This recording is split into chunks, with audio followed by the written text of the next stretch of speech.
quiet in here? I gotta be honest.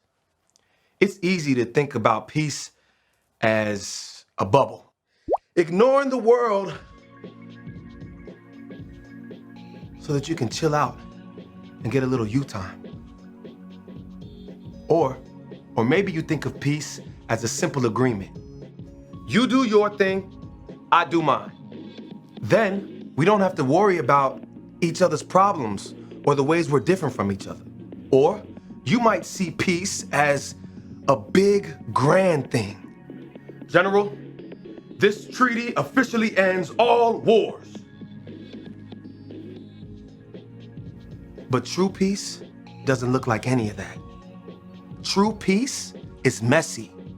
It takes hard work and creativity. It says, how can I listen to you first before I speak? It says, how can I learn what it's like to walk in your shoes before I try to fix it? How can we get creative to find a way through? See, when you do the hard work of making peace, others can see God at work in you. That's why making peace is an amazing way to worship God with your life. Because worship, it's about more than just singing loud. It's all about living loud.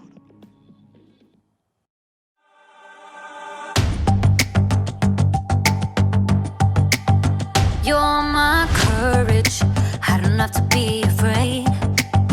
You're my fortress, no matter what comes my way. You're my treasure forever, yes, we'll be together always.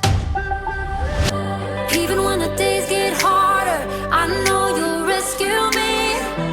Even when the sky is darker, I know you'll bring me peace. You are my strength, you are my savior.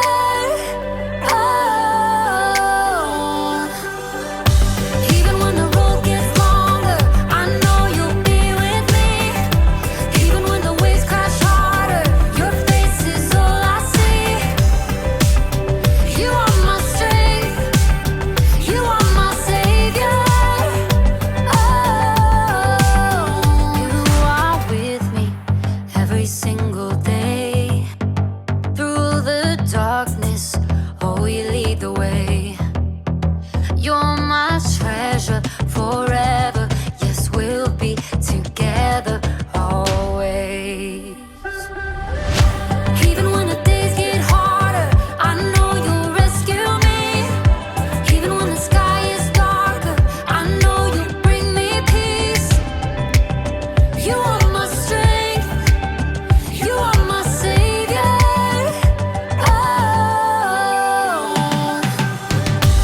Even when the road gets longer, I know you'll be with me. Even when the waves crash harder, your face is all I see.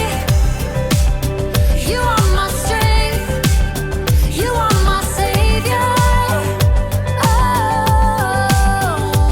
Every time I fall, you pick me up. You fight for me, you overcome. You bring me peace, you give me love. For you I sing, to you I run. I praise your name for all you've done. You are my strength, you are my savior.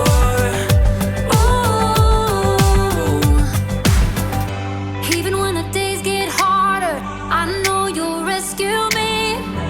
Even when the sky is darker, I know you'll bring me peace.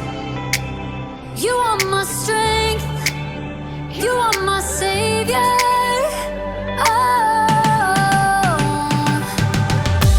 Even when the road gets longer, I know you'll be with me. Even when the waves crash harder, your face is all I see. You are my strength, you are my savior.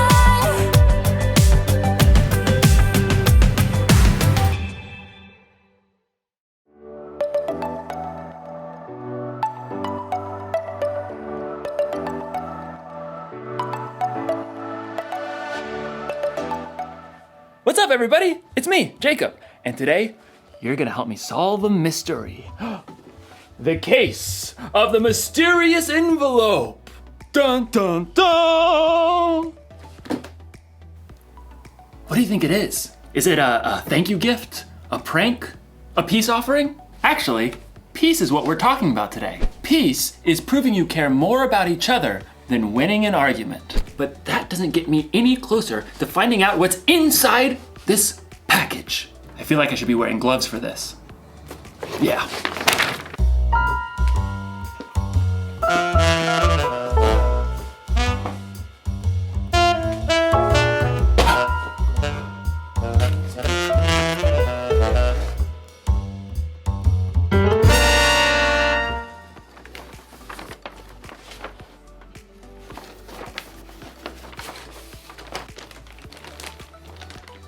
Monkey bridge? What's a monkey bridge? A few twigs and some string, but no instructions. Another mystery. Dun dun dun! I mean, clearly this is a bridge building kit. Well, maybe the sticks are the decking? But how do maybe I'm supposed to weave it together. This doesn't make any sense. I gotta get creative. I gotta think outside the box to find a solution. Actually, that's exactly what someone in today's story did. Now, how do you build a monkey bridge? The Bible. It's 66 books of history, stories, letters, and poetry that fit together to form God's one big story. The epic adventure of how He created us and loves us so much that He made a way to rescue us. As we travel through the Bible, from Genesis to Revelation, we discover people who met God and found their lives changed forever. Now, for an amazing story, inspired by the book of 1 Samuel, chapter 25. God had promised David would be king, but for now, King Saul ruled Israel. David lived his life on the run, followed by a group of misfits who had become friends and servants. One day, they arrived in the desert of Paran, near the land of a wealthy man named Nabal, who owned 3,000 sheep. We'll set up camp here, man. At first, Nabal's servants didn't know what to think. Too many strangers around these parts. We've had food and sheep go missing. But David's men were honorable.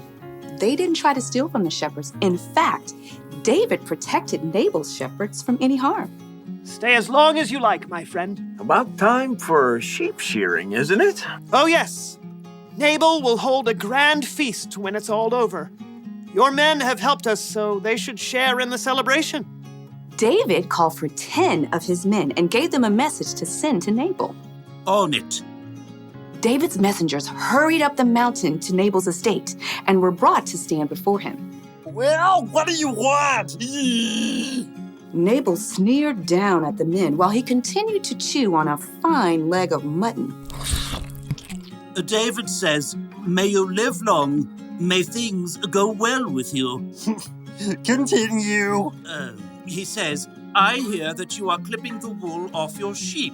When your shepherds were with us, we treated them well and protected them. Now please be kind to my men. Please give us any food you can find for us. Nabal leapt from his seat and hurled the mutton bone across the room. Who is this David? Probably a runaway servant. Why should I give bread and meat to a nobody and his men who come from who knows where? David's men returned to camp and delivered the news. Oh, no, he didn't. Oh, yes, he did. Men, put on your swords. We'll make Nabal wish he hadn't. At no time at all, David and 400 of his men were marching up the mountain to confront Nabal. It seemed there was no stopping a battle. But Nabal's wife, Abigail, was far wiser than her husband. A servant told her what he had done. David sent messengers asking for food, but Nabal shouted and was rude to them. Go on. The whole time we were near them, David's men were good to us. They were like a wall, keeping us safe. You've got to do something now, or terrible trouble will come. There's no time to waste. Abigail quickly directed her servants to gather supplies and put them on donkeys. 200 loaves of bread? Check. 5 sheep, Check. 1 bushel of cooked grain, Check. 100 cakes of raisins, and 200 cakes of figs. Check.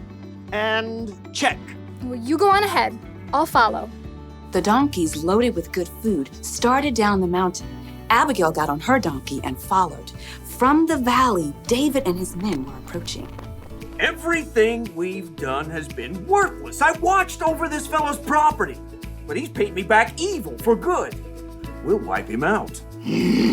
As David's anger grew, though, he spotted something along the path. A pack of donkeys. What's this? It looks like they're carrying something. Food for a feast, I'd say. Behind the pack of donkeys, Abigail prepared for what lay ahead. I must stop this. The moment Abigail saw David, she slid off her donkey and fell face down on the ground before his feet. Please, let me speak. Let me take the blame for Nabal's actions. Abigail raised her eyes just enough to notice David's surprised face. He nodded. Don't pay attention to Nabal. He's always doing foolish things. I'm sorry I didn't get to see your messengers, but I've brought a gift for you. Right now, the Lord has kept you from killing Nabal and his men. Let the Lord deal with your enemies. Abigail rose to her feet. David and his men listened, surprised by the strength of her message. You fight the Lord's battles, so he will give your family line a kingdom that will last. He'll make you ruler of Israel. And when he does, you won't have a heavy load on your mind about killing people with no reason. The Lord will give you success. When that happens, please remember me. Abigail took a deep breath and waited. David smiled. Give praise to the Lord. He sent you to find me. May he bless you for this. You have kept me from using my own hands to get even. David's men unloaded the food that Abigail had brought. Go home in peace. I'll do what you have asked. Abigail made her way back up the hillside to her home. She had chosen to humble herself and do the hard yet creative work of making peace. In the end, Nabal paid the high price for his foolish anger, but God blessed Abigail. The fight between Nabal and David wasn't Abigail's problem, but she didn't use that as an excuse. She got involved. She acted fast, and she found a creative solution. You see, just because something isn't your problem doesn't mean you can't get involved. God has given each one of us unique talents and unique ways of seeing things. So, if you see people in a fight and you're the only one who can see a way to make peace, you should help them solve that mystery. Jesus showed us how important making peace was to him when he gave his life on the cross. We can make peace with others by being part of the solution. You can help calm an argument between two people by making them laugh. You can suggest solutions to problems that others might not see. Or if a fight looks like it might get dangerous, you can find a grown-up to help keep the peace. The one thing to remember today is this: you can show you care about others by being part of the solution. So this week, be on the lookout for creative ways to build bridges between people in your small part of the world. I'm gonna have to get pretty creative myself. Here's what the bridge is supposed to look like. Mystery solved. You know, if that bridge was full-sized, I could cross an entire canyon on that one thin little rope. But first I'd need to solve my fear of heights problem. Dun dun dun! I'll see you next time.